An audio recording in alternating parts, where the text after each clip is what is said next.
may natutunan akong bagong concept sa math. So, an alternative term for formula transformation.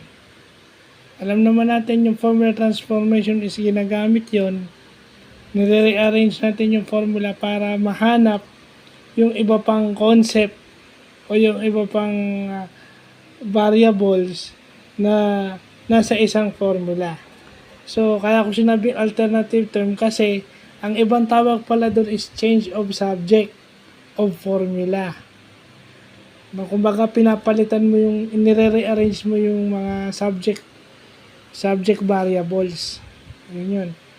Change of the subject of the formula. Yung subject, yun yung hinahanap mo.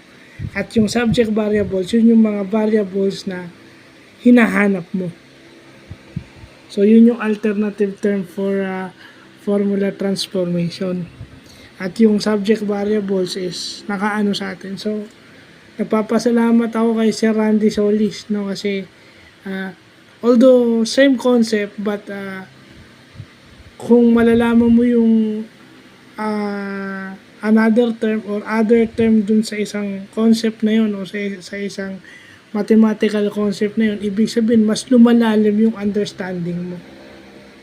Ibig sabihin kahit anong term yung gamitin sa'yo, alam mong yun. Kasi minsan sa atin, kapag iniba yung term o iniba yung tawag, nadidisorient tayo. So, ibig sabihin, hindi ganun kalalim yung pagkakaintindi natin. But, to make it more deeper and more complicated, yung change of subject of formula.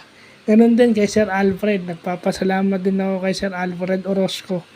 Dahil silang dalawa yung teacher ko sa algebra. Teacher ko pa sa P6 to, di ba? So, yun.